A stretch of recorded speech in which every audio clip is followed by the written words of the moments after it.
أشهد أن لا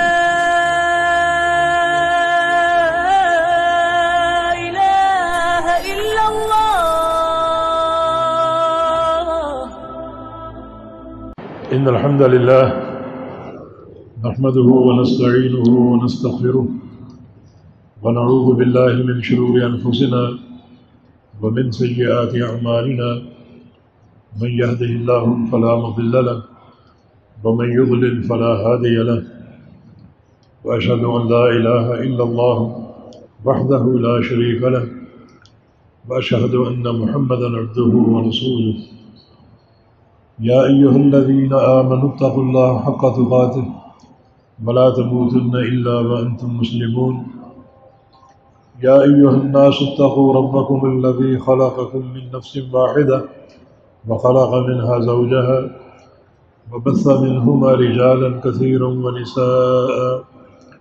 واتقوا الله الذي تساءلون به والأرحام إن الله كان عليكم رقيبا. يا أيها الذين آمنوا اتقوا الله وقولوا قولا سديدا يصلح لكم أعمالكم ويغفر لكم ذنوبكم ومن يطع الله ورسوله فقد فاز فوزا عظيما. أما بعد فإن أصدق الكلام كلام الله وأحسن الهدي هدي محمد صلى الله تعالى عليه وسلم وشر الأمور محدثاتها وكل محدثة بدعة وكل بدعة ضلالة وكل ضلالة في النار. من يطع الله ورسوله فقد رشد واهتدى ومن يعص الله ورسوله فقد ضل وغوى. اللهم صل على محمد وعلى آل محمد كما صليت على إبراهيم وعلى آل إبراهيم إنك حميد مجيد. اللهم بارك على محمد وعلى آل محمد كما باركت على إبراهيم وعلى آل إبراهيم إنك حميد مجيد. سبحانك لا علم لنا إلا ما علمتنا إنك أنت العليم الحكيم. رب اشرح لي صدري ويسر لي أمري واحلل عقدة من لساني يفقهوا قولي. لقد قال الله سبحانه وتعالى بعد أعوذ بالله من الشيطان الرجيم من همزه ونفخه ونفثه. بسم الله الرحمن الرحيم.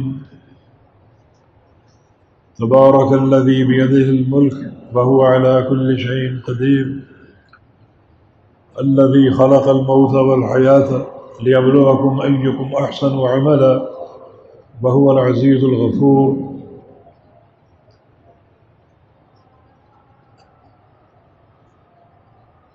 ہماری یہ شریعت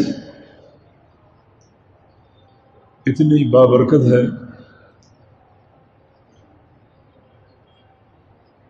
اتنی اس میں وسعت اور کشادگی ہے، اتنی سماحت ہے کہ اس شریعت مطہرہ کی روح سے پکڑ اور مواخذہ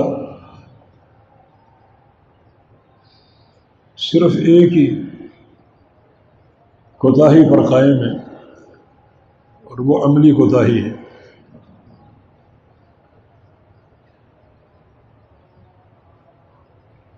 باقی بہت سے امور انسان کی زندگی کے ساتھ مربوط ہیں جن میں انسان بے اختیار ہے، اور شریعت ان امور میں مواخذہ نہیں کرتی اور پکڑ نہیں کرتی۔ جیسے ایک انسان رنگت کا کالا ہو یا ایک انسان غلام ہو یا ایک انسان خاندانی اور برادری کی تقسیم کے مطابق ہلکی ذات کا ہو، یا ایک انسان غریب اور فقیر ہو، ان میں سے کوئی چیز بندے کی پکڑ کا باعث نہیں ہے۔ نبی علیہ السلام کی ایک حدیث صحیح مسلم میں، من ابطأ به عمله لم يسرع به نسبه، جس شخص کا عمل کمزور ہے اسے کوئی چیز کامیاب نہیں کر سکے گی، نہ خاندانی وجاہت، نہ اس کا حسب و نسب، نہ دنیا کی مال و دولت، نہ چہرے کا حسن، نہ رنگت کی سفیدی، نہ اس کی بہترین صحت، کوئی چیز اسے کامیاب نہیں کر سکے گی اگر عمل میں کمزوری۔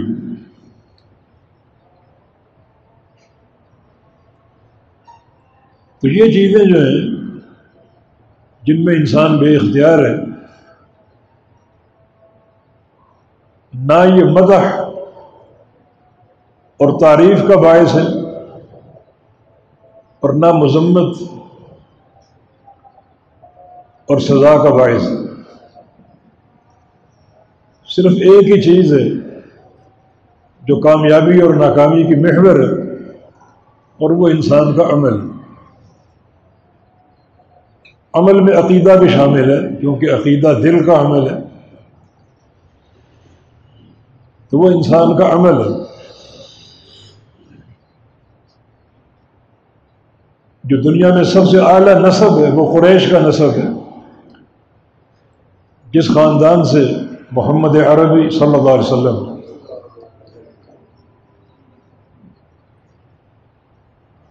اور رسول اللہ صلی اللہ علیہ وسلم نے بنو ہاشم کو،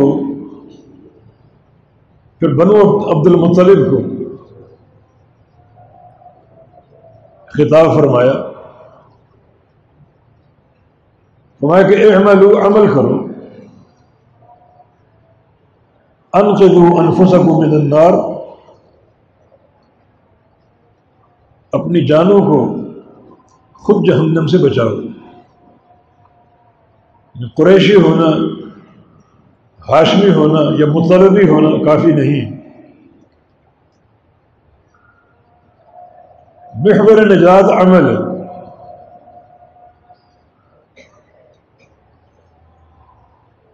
آپ کی سگی پھوپھی صفیہ رضی اللہ عنہ فرمایا کہ یا صفیہ تو عمت رسول اللہ صلی اللہ علیہ وسلم، اے صفیہ رسول اللہ کی پھوپھی صلی اللہ علیہ وسلم، اعملی، آپ بھی عمل کریں،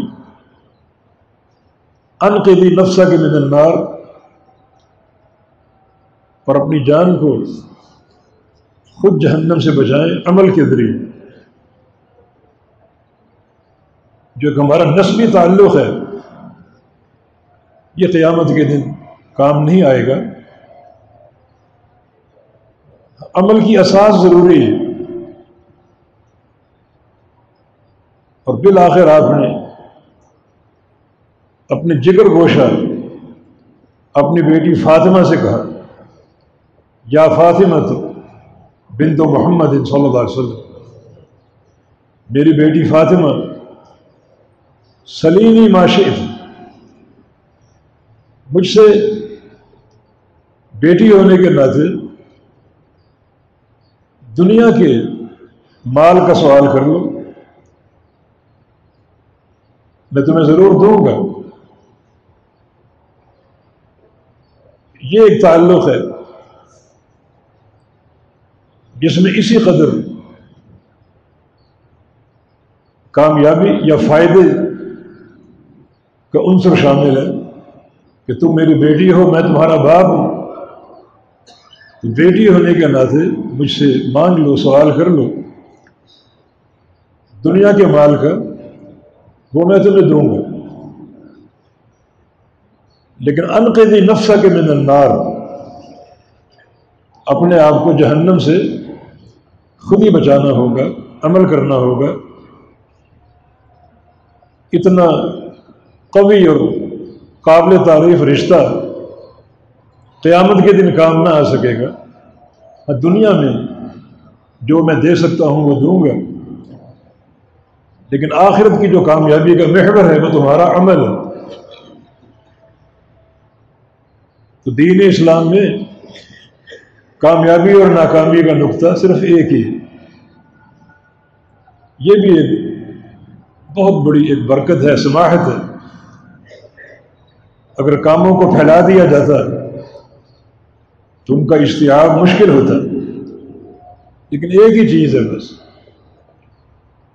اس میں تم اپنے آپ کو کامل بنانے کی کوشش کرو، تم کامیاب ہو۔ اس میں اگر نقص آ گیا تو وہ ناکامی ہے، اور نقص کا تعلق اگر عقیدے سے ہو، توحید سے ہو، تو یہ سب سے بڑی ناکامی ہے۔ پھر ہمیشہ ہمیشہ کے لیے جہنم کی آگ میں جلنا ہوگا۔ تو نبی علیہ السلام کا یہ فرمان، من ابطأ به عمله لم يسرع به نسبه، آج جو عملی طور پہ کمزور ہے، دنیا کا کوئی تعلق اسے کامیاب نہیں کر سکے گا، نہ کوئی مالی تعلق، نہ کوئی خاندانی تعلق، نہ قوم برادری کا تعلق، بس ایک عمل ہی اساس ہے۔ بلکہ شریعت مطہرہ نے نچلے طبقے کے لوگوں کو بہت نوازا، اور ان کا شرف دنیا پر عیاں ہو گیا۔ فتح مکہ کے بعد بیت اللہ کی چھت پر چڑھنے کا شرف کس کو حاصل ہوا؟ تمنا اور خواہش سب کی ہوگی، مگر یہ شرف بلال حبشی رضی اللہ عنہ کے ہاتھ آیا، جو غلام تھے، جن کا نسب معلوم نہیں تھا، جن کو نبی علیہ السلام نے خانہ کعبہ کی چھت پر چڑھنے کا حکم دیا اور اذان دینے کا۔ اور جب تک آپ مکہ میں مقیم رہے، فتح مکہ کے بعد بلال حبشی رضی اللہ عنہ اذان دیتے رہے، اور ابو محذورہ ایک اور صحابی۔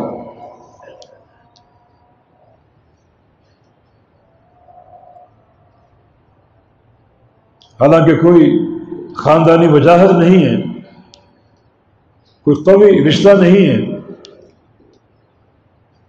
آزاد بھی نہیں ہے، خرید کر آزاد کیے گئے،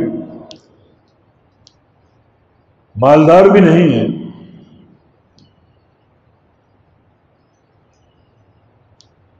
مگر چونکہ انہیں قبول اسلام میں سبقت کا شرف حاصل تھا۔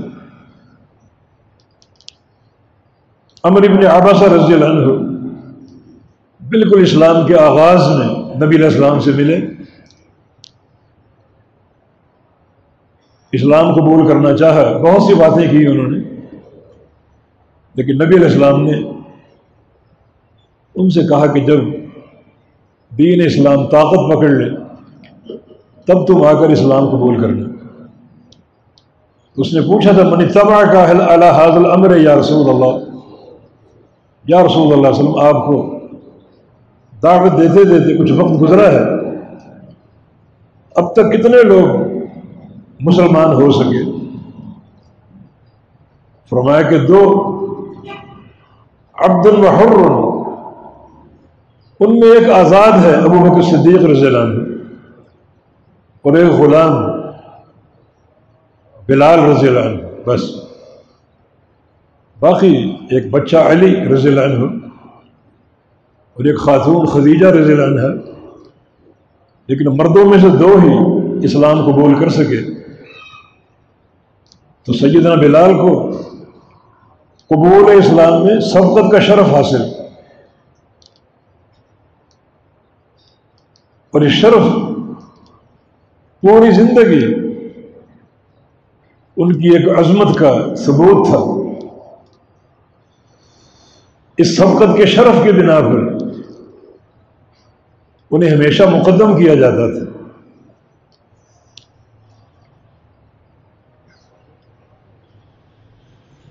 یہ دین اسلام کی ایک وسعت اور برکت ہے کہ اس میں تمام تر شرف کا، اخروی کامیابی کا دار و مدار عمل پر، کسی اور چیز پر نہیں ہے۔ اس میں ایک نقطہ پنہاں ہے، اور وہ یہ ہے، جب اصل گھر آخرت کا ہے اور آخرت میں کامیابی نہ کثرت مال پر ہے، نہ اعلیٰ قسم کی صحت پر ہے، نہ کسی اعلیٰ خاندان کی وجاہت پر ہے، جب دار و مدار ایک ہی نقطے پر ہے اور وہ عمل، تو عمل پر توجہ دیجیے۔ اللہ رب العزت نے ایک سورت قرآن میں اتاری جس میں نبی علیہ السلام کے چچا کا ذکر، قریشی ہاشمی مطلبی، بسم اللہ الرحمن الرحیم، تبت یدا ابی لہب وتب ما اغنى عنہ مالہ وما کسب۔ ابو لہب کے ہاتھ ٹوٹ جائے اور ابو لہب تباہ و برباد ہو جائے، اگر خاندانی وجاہت کوئی چیز ہوتی تو اس طرح ایک پوری سورت کا نزول ہوتا اس کی مذمت میں۔ اللہ تعالیٰ نے یہ مذمت سورہ بقرہ میں نہیں اتاری، سورہ بقرہ کی تقریباً 250 آیتیں، ان میں 2-4 آیتیں اتار دیتا، وہ بھی قرآن کا حصہ ہے، مگر چھوٹی صورت میں اس کی مذمت کی تاکہ بچے بچے کو یاد ہو۔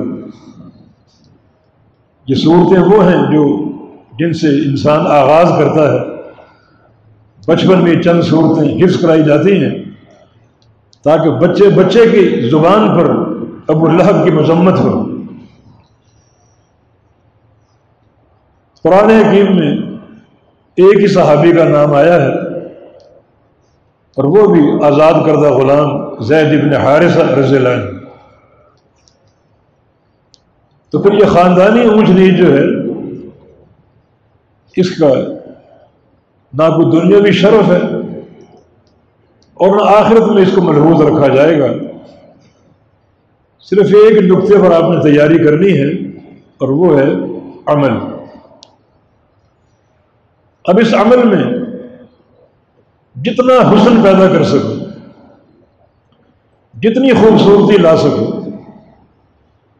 اب یہ ہماری دنیا کی زندگی کی محنتیں ہیں۔ اللہ تعالیٰ فرماتا ہے الذی خلق الموت والحیات لیبلوکم ایکم احسن عملا۔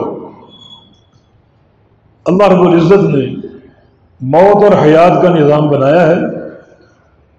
انسان اللہ کے امر سے پیدا ہوتے ہیں اور اللہ کے امر سے مرتے ہیں۔ پیدا کیوں ہوتے ہیں؟ تاکہ احسن عمل کے تعلق سے امتحان دے سکیں۔ مرتے کیوں ہیں؟ تاکہ مرنے کے بعد اللہ تعالیٰ کو اپنے عمل کا حساب دے سکیں۔ موت سے قبل عمل ہے، حساب نہیں ہے۔ موت کے بعد حساب ہے، عمل نہیں۔ تو یہ حیات و موت کا نظام جاری اور قائم ہے۔ تو عمل میں حسن پیدا کرو، بلکہ احسن اسم تفضیل کا صیغہ ہے، سب سے خوبصورت۔ سب سے خوبصورت کا معنی یہ نہیں ہے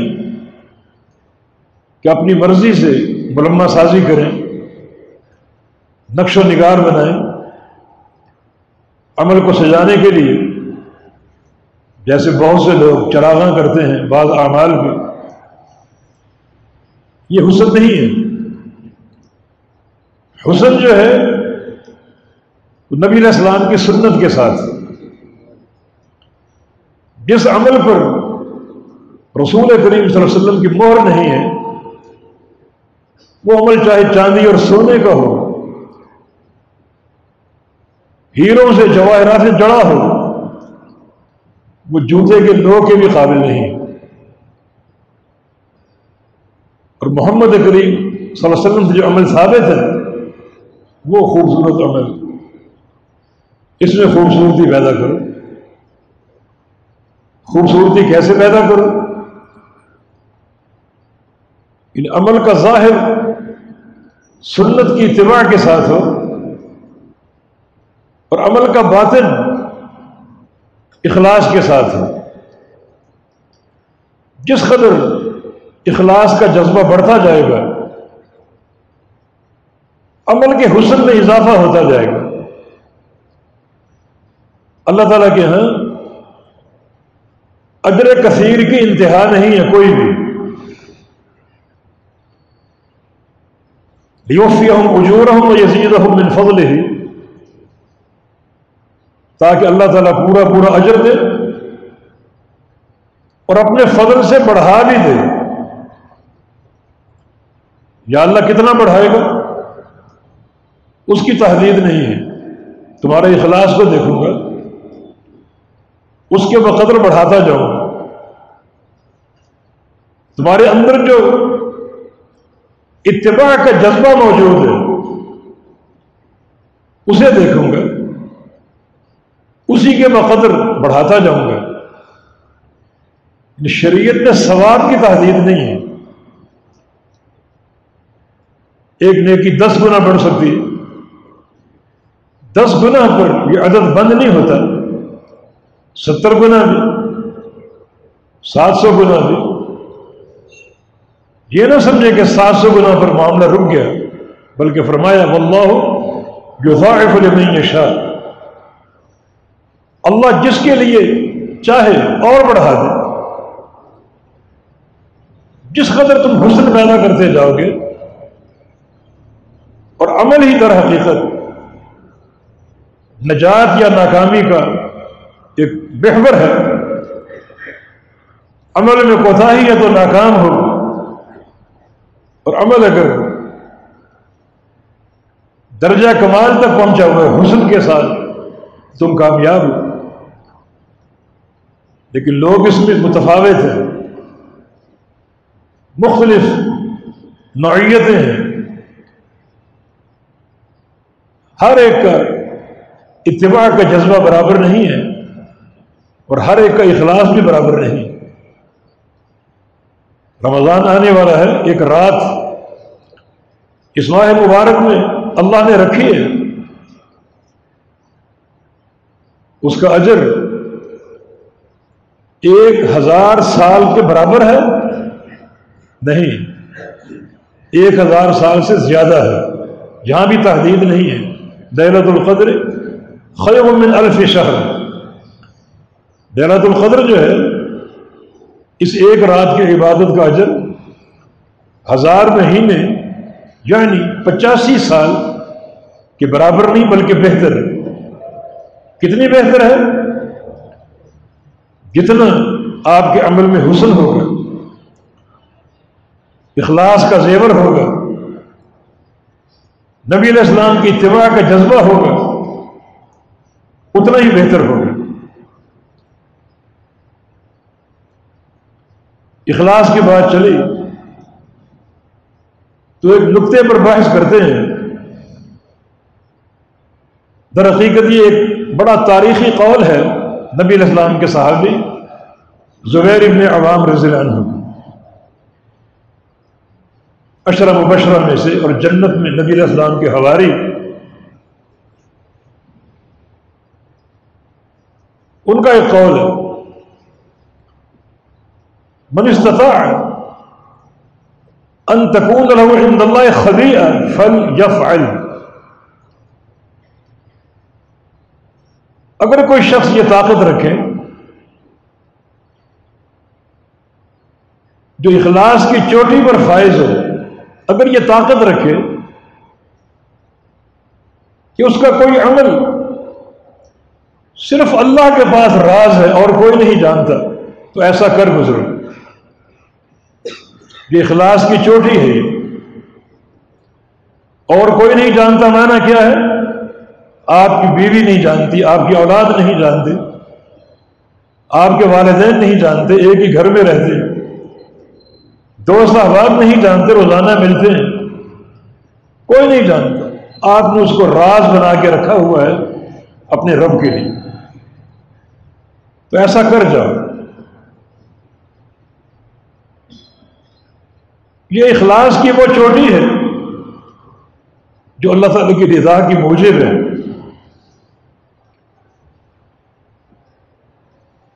ایسا اگر کرنے کی طاقت ہو ضرور کر جاؤ. مثلا چھپ چھپ کر اللہ کے خوف سے رونا، چھپا کر کسی کو ایسا صدقہ دینا کہ کسی کو اس کی اطلاع نہ ہو. وہ نیکی آپ کوئی بھی اختیار کر سکتے ہیں، اسے چھپا کر سکتے ہیں، جس کی کسی کو خبر نہ ہو کہ یا اللہ یہ تیرے لیے ہے. خبیئہ ایک مخفی عمل جس پر کوئی مطلع نہیں ہے. یہ اخلاص کا ایک اہم دروازہ ہے. اور یہ فکر سلف صالحین میں موجود تھی، محدثین میں موجود تھی. امام احمد بن حنبل کا قول ہے رفع اللہ ابن المبارک بخبیۃ لہ. ہم یہ سوچتے ہیں کہ عبداللہ بن مبارک کا درجہ اتنا اونچا کیوں ہے، حالانکہ ظاہری اعمال میں وہ کئی لوگوں کے برابر نہیں، ہم پلہ نہیں ہے. انہیں بہت زیادہ تسبیح و تحمید کرتے ہم نے نہیں دیکھا. باقی محدث ہیں، محدثین کی ایک جماعت موجود ہے، مگر عبداللہ بن مبارک کی اس قدر کیوں ہے، اتنا اونچا درجہ کیوں ہے؟ ظاہر تو یہی ہے کہ عملی اعتبار سے وہ دوسروں کے ہم پلہ ہوں گے، کم ہو سکتے ہیں. پھر یہ ایک بہت ہی نیک نامی اور عمدہ شہرت، ہر دل ان کی محبت سے بھرا ہوا، حتیٰ کہ کفار بھی. ایک یہودی نے اپنا مکان بیچا، اس کی قیمت 10,000 درہم رکھی. تو ایک خریدار نے کہا کہ مارکیٹ تو 5,000 درہم کی ہے، تم یہ 10 کس چیز کے لگا رہے ہو؟ کہا میں 2 چیزوں کو بیچ رہا ہوں، ایک گھر اور ایک اس گھر کا پڑوس. میرا پڑوسی عبداللہ بن مبارک ہے رحمہ اللہ. یہود کے دلوں میں بھی اس عظیم محدث کی قدر تھی.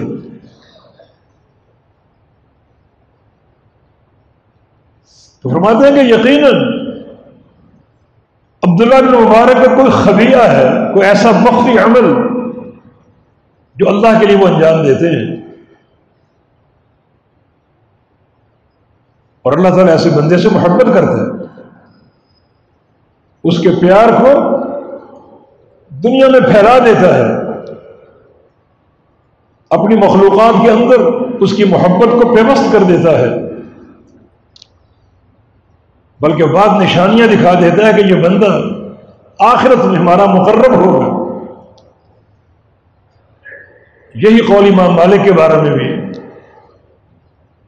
امام دار الہجرہ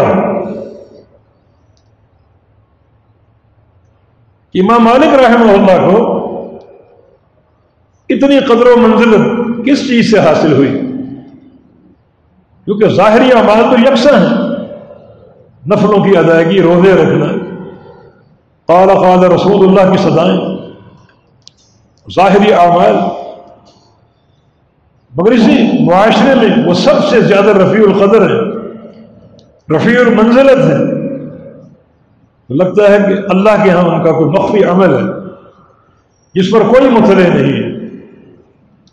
ایک محدث کی سیرت میں نے پڑھا کہ اس نے 40 سال نفلی روزے رکھے سنت کے مطابق. روزانہ روزے رکھنا خلاف سنت ہے، اور نبی علیہ السلام کی حدیث ہے کہ افضل الصیام صیام داؤد، کہ سب سے افضل روزے داؤد علیہ السلام کے روزے ہیں. کان یصوم یوم یفطر یوم، وہ ایک دن روزہ رکھا کرتے تھے اور ایک دن افطار کیا کرتے تھے. تو اسی سنت کے مطابق انہوں نے 40 سال تک روزے رکھے، اور ان روزوں کا علم ان کی بیوی تک کو نہیں تھا. یہ خفیہ کہ اللہ کے پاس ایک راز بنا کے رکھو جو اللہ کے لیے خالص ہے. اللہ تعالیٰ کی بات بڑی پسند آتی ہے کہ میرا بندہ میرے لیے عمل کرنا. ہر عمل کوئی نہ کوئی دیکھ رہا ہوتا ہے. معاشرے میں انسان رہتا ہے، باہر کے لوگ نہیں تو گھر کے لوگ دیکھتے ہیں اور جانتے ہیں، لیکن کوئی ایسا راز اپنے اور اپنے رب کے درمیان بنا لو، بڑا یہ اللہ کی رضا کا موجب ہے. اللہ تعالیٰ ایسے بندوں کی شان بھی نمایاں کرتا ہے، اور آخرت میں بھی اللہ کے مقربین میں سے ہوں گے. 2 مثالیں پیش کرتے ہیں. ایک عبداللہ بن عمرو بن عاص کا قصہ، جو نبی علیہ السلام کی مجلس میں تھے. آپ نے فرمایا سیدخل علیکم رجل من اہل الجنہ، ان قریب ایک شخص آنے والا ہے، وہ جنتی ہے. سارے صحابہ جنتی تھے، مگر یہ ایک امتیازی شرف ہے کہ دنیا میں ایک شخص کو جنتی قرار دے دیا گیا تاکہ سارے صحابہ اس جنتی انسان کو دیکھیں، اس جیسا بننے کی کوشش کریں. تو ایک شخص آ گیا، عبداللہ بن عمرو بن عاص رضی اللہ عنہ، ان کی نگاہ اس پر ٹک گئی، اور جب مجلس ختم ہوئی وہ اپنے گھر کو جانے لگا تو اس کے پیچھے پیچھے ہو لیے، حتیٰ کہ گھر تک پہنچ گئے اور کہا کہ میرے بھائی کچھ وقت میں آپ کے ساتھ گزارنا چاہتا ہوں، میرے گھر کے معاملات کچھ دگرگوں ہیں، اگر اجازت دے تو آپ کے ساتھ رہ لوں. کہا کہ بڑے شوق سے رہو. 3 دن رہے، دن رات اس کا عمل دیکھا، کردار دیکھا، اس کی گفتار دیکھی، لیکن مایوسی سی ہوئی. جو سارے کام ہم کرتے ہیں وہ یہ کرتا ہے، قیام اللیل ہے، نفلی روزے ہیں، نمازوں کی حاضری ہے، جماعت کی پابندی ہے. آخر اس کے پاس کون سی ایسی امتیازی شے ہے جس کی بنا پر وہ شرف ان کو عطا ہوا؟ جب جانے لگے تو اس شخص نے پوچھا میرے بھائی تم نے بتایا نہیں کیوں آئے اور اب کیوں جا رہے ہو؟ کہا کہ سچ سچ بتا دیتا ہوں، اس دن فلاں مجلس میں اللہ کے نبی نے یہ فرمایا تھا کہ ان قریب ایک جنتی انسان داخل ہونے والا ہے اور تم داخل ہوئے تھے. مجھے بڑا شوق ہوا تمہارے ساتھ رہوں، وقت گزاروں، تمہارا عمل دیکھوں، طریقے عبادت دیکھوں، ویسا بننے کی کوشش کروں. تو پھر تم نے کیا دیکھا؟ کہا کوئی خاص چیز نہیں دیکھی، وہ سارے عمل مشترک ہیں، تم بھی کرتے ہو ہم بھی کرتے ہیں، تو فرق نظر نہیں آیا. تو اس شخص نے کہا کہ تم نے میرے ظاہری اعمال دیکھے ہیں، ایک میرے اندر کی شے تم نہیں جانتے. وہ کیا ہے؟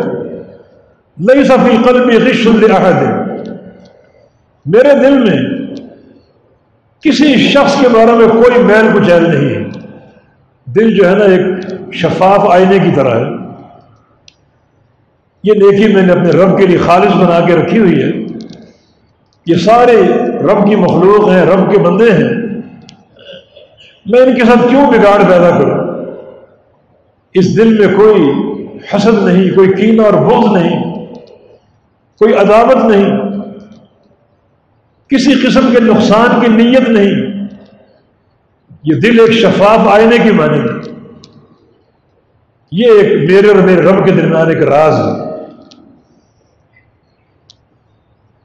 تو عبداللہ نے کہا کہ ہاں یہی وہ چیز ہے جس نے تمہیں فوقیت دی۔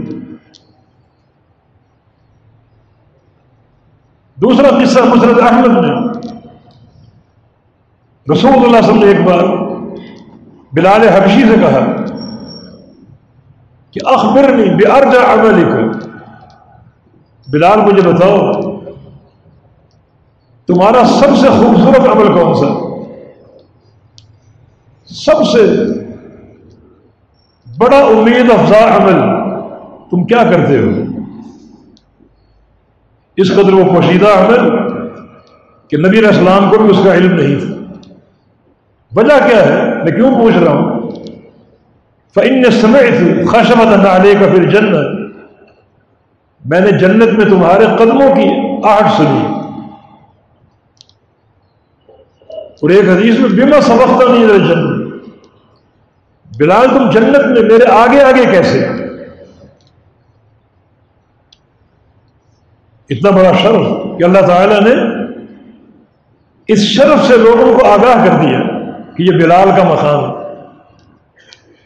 بما سبقتنی الی الجنہ، تم جنت میں میرے آگے کیسے، مجھ سے پہلے کیسے؟ اس کا معنی یہ نہیں کہ وہ آگے تھے، یہ آگے ہوں گے، اللہ کے نبی پیچھے ہوں گے،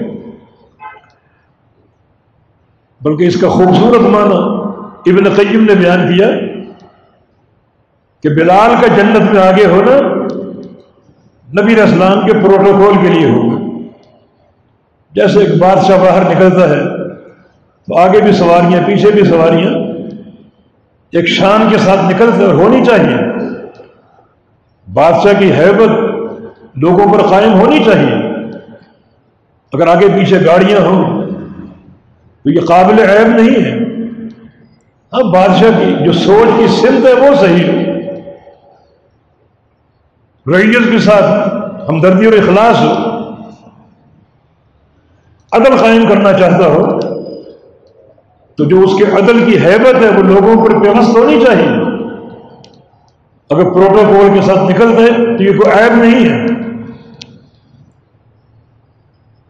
بلال حبشی رضی اللہ عنہ کو یہ سعادت ملے گی کہ جنت میں نبی علیہ السلام سے آگے آگے ہوں گے، اللہ کے نبی جب بھی باہر نکلیں گے بلال حبشی ان کو پروٹوکول دیں گے۔ تو اس شرف کے لیے ابوبکر صدیق کو کیوں نہ منتخب کیا گیا؟ عمر فاروق، عثمان غنی، علی مرتضیٰ، انہیں کیوں نہ منتخب کیا گیا؟ دراصل بلال حبشی رضی اللہ عنہ کو جہاں قبول اسلام کی سبقت حاصل تھی وہاں مسجد میں حاضری کی سبقت بھی حاصل تھی۔ یہ مؤذن رسول اللہ صلی اللہ علیہ وسلم تھے۔ مؤذن کا کام مسجد میں پہلے پہنچنا، مسجد کے امور کو دیکھنا، وضو کرنا، اذان کی تیاری کرنا۔ تو پوری زندگی یہ نماز کی سبقت کا شرف ان کو حاصل رہا۔ اللہ اس سبقت کا اجر جنت میں عطا فرمائے گا کہ نبی علیہ السلام سے آگے آگے ہوں گے آپ کو پروٹوکول فراہم کرنے کے لیے۔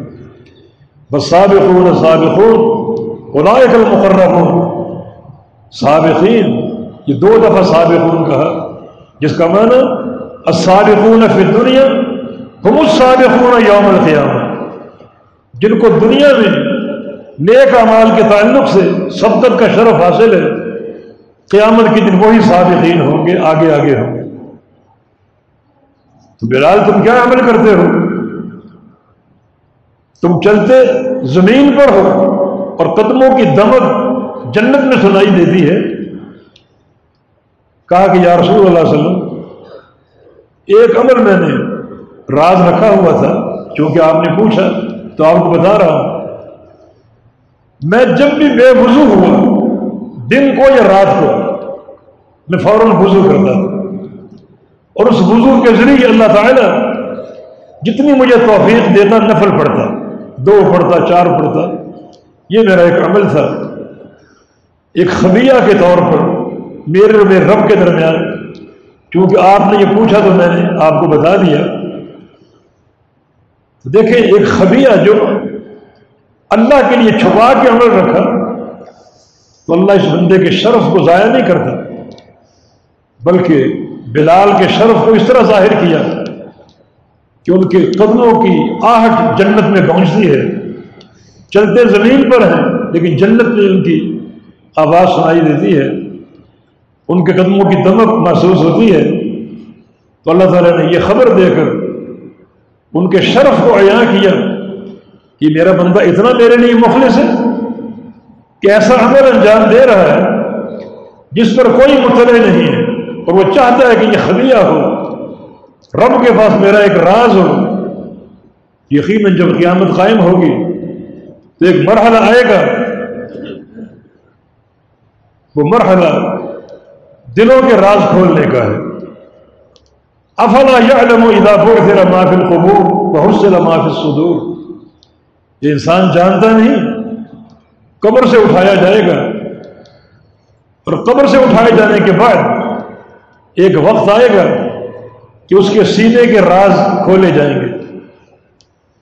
بڑا یہ خوفناک اور خطرناک مرحلہ ہے۔ ہم ظاہری اعمال میں سجاوٹیں اختیار کر لیتے ہیں، دنیا دیکھ رہی ہے، لیکن قلبی اعمال کو کوئی نہیں دیکھتا، اس کی ہمیں پرواہ نہیں ہوتی۔ اچھی نیت ہو، بد نیتی ہو، ریاکاری ہو، اخلاص ہو، حسد ہو، کینہ ہو، بغض ہو، محبت ہو، نفرت ہو، کوئی دیکھ ہی نہیں رہا۔ لیکن قیامت کے دن دیکھا جائے گا، بندے کے دلوں کے راز نکالے جائیں گے، دل کے راز نکالے جائیں گے۔ اور جب ایک بندے کے وہ راز نکلیں جو پروردگار کے لیے خاص تھے، خبیہ کے طور پر بندے نے یوں چھپا کر وہ عمل کیے، کسی کو اس کی اطلاع نہ ہو، کسی کو اس کی خبر نہ ہو، یقیناً یہ شخص اللہ تعالیٰ کے مقربین میں سے ہوگا، اس کی محبتوں کا مستحق ہوگا، وہ کامیابیوں کے خزانے سمیٹے گا۔ کتنا عظیم بندہ، اس نے خبایا اپنائے ایسے عمل جو لوگوں نے چھپا کر رکھے، اور اس کی چاہت تھی کہ میرے گھر والے بھی وہ اعمال نہ دیکھ پائیں، بلکہ رب تعالیٰ کے لیے خالص ہے۔ تو یقیناً یہ بہت بڑے شرف کی بات ہے۔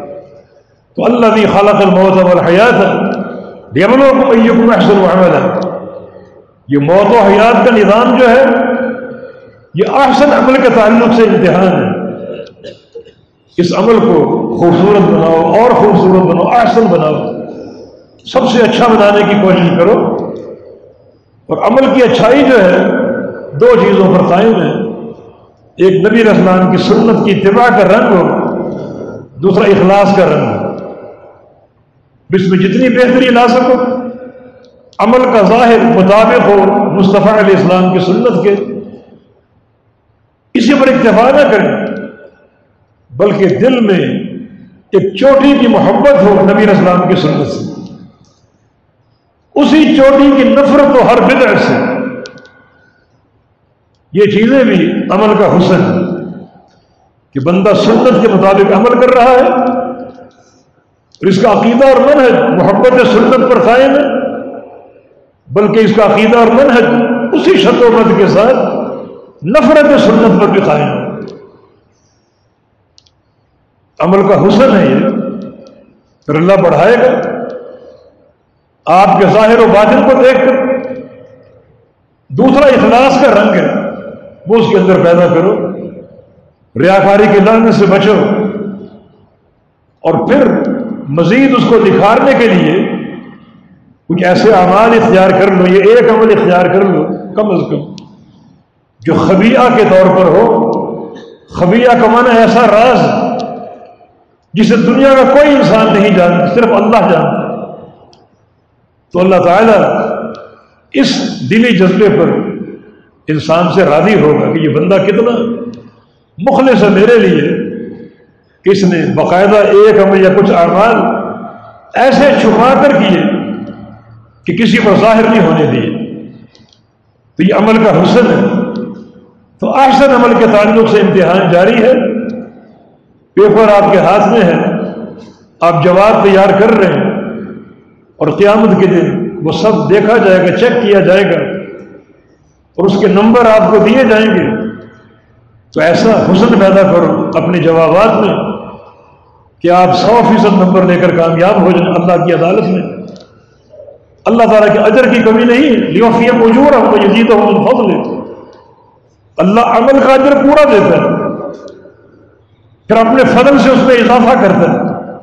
وہ اضافہ، وہ رنگ آپ نے پیدا کرنا ہے، اس عمل کو سنوار کر حسن پیدا کر کے، اور اس عمل میں ایک فوقیت کا رنگ بھر کے وہ آپ نے پیدا کرنا ہے۔ زندگی موجود ہے، مواقع موجود ہیں، عمل کی گاڑی چل رہی ہے، ضرورت اس کو سجانے کی ہے نبی علیہ السلام کی سنت کے حسن سے اور اخلاص کی دولت سے۔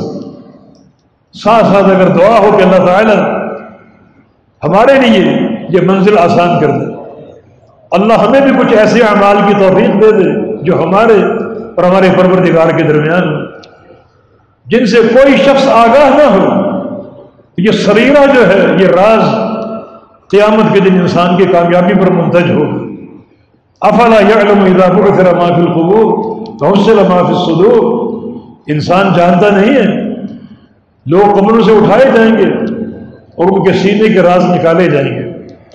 وہ راز اگر ریاکاری کی صورت میں ہوا تو بندہ ناکام ہے، وہ راز اگر حسد اور کینہ اور بغض کی صورت میں ہوا بندہ ناکام ہے، لیکن وہ راز اگر محبت کی بنیاد پر ہے، خبیئہ کی بنیاد پر ہے کہ بندہ ایسا مخلص ہے کہ ایسا وہ چھپا کر بعض اعمال انجام دیتا ہے کہ اس کی نیت اور حرص اور کوشش ہے کہ ان پر کوئی مطلع نہ ہو، جب یہ راز نکلے گا تو یقیناً وہ بندہ 100% کامیاب ہوگا کہ یہ بندہ اللہ کے لیے مخلص تھا۔ بالتوفیق بید اللہ تعالی۔ اللہ رب العزت ہمیں اعمال صالحہ کی، سنت رسول کی اتباع کے ساتھ اور پوری طرح اخلاص کی محبت کے ساتھ توفیق عطا فرما دے۔ اللہ تعالیٰ مریضوں کو شفا عطا فرما دے۔ اللہ اس مرض کو ہم سے اٹھا لے۔ یہ کورونا وائرس جو خطرناک سے خطرناک ہوتا جا رہا ہے، اللہ پاک تمام بلاد اسلامیہ سے اس مرض کو اٹھا لے۔ اللہ پاک عمل صالح کی توفیق عطا فرما دے۔ یہ دعائیں اللہ تعالیٰ کے ہاں قابل قبول ہو جائیں، اللہ ہم سے راضی ہو جائے اور ہم پروردگار کی رحمت کے مستحق بن جائیں۔ اقول قولی ھذا واستغفر اللہ لی ولکم واخر دعوانا ان الحمد للہ رب العالمین۔